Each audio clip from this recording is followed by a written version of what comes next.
Nicholas, where did you get the idea for this movie?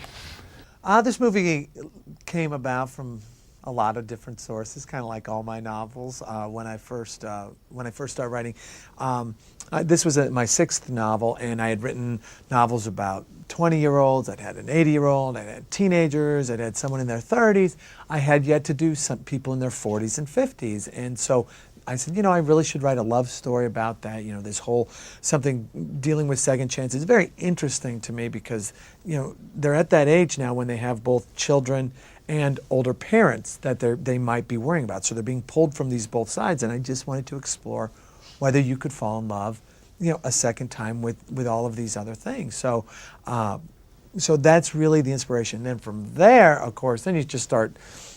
You basically start pulling and stealing from whatever you have in your life. Like my sweet in-laws, they came. I was talking to them. I said, "What would you two like for Christmas?" And they said, "Well, you know what we'd really like?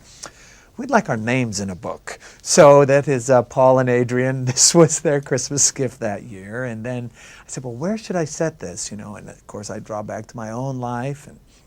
My wife and I met at the beach, and we fell in love in a course of a week. So I said, well, let's put that in there and see how it works. And just after that, you just kind of put it all together. So who are these characters? These are characters that are, these are everybody in a way. These are and that was the goal when I first sat down to write the book, and it's what the film does so well, is that these are very universal characters. She is a mom, she's dealing with issues with her kid, she's struggling with the loss of her father. This is this pull, her marriage didn't turn out the way she thought it would.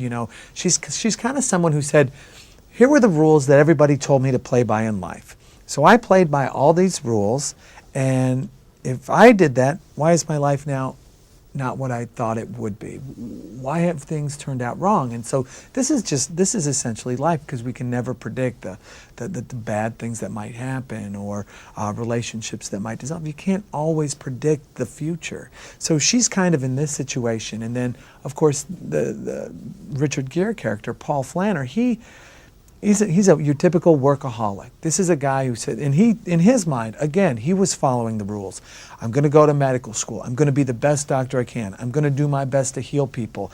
And here comes what happens. What's the aftermath? His wife and he divorce. He's estranged from his son. And this, of course, wasn't the way he imagined his life would be. So these and I think everybody at this age, everybody says, it's not exactly what I imagined it would be when I was 20 or when I was 25. This is not where I thought I'd be. And that's just a typical aspect of life. Did you go to the location? I did. I go to the location. I always do a couple of times. I go and meet everybody and thank everyone for being part of this and see how it's going. But I don't try to stay around because I'm the only one there without a job.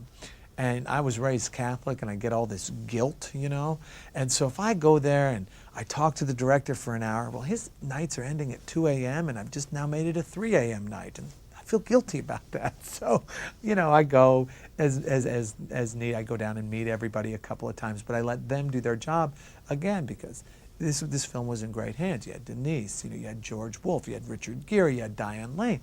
I'm just going to clutter up things if I hang around.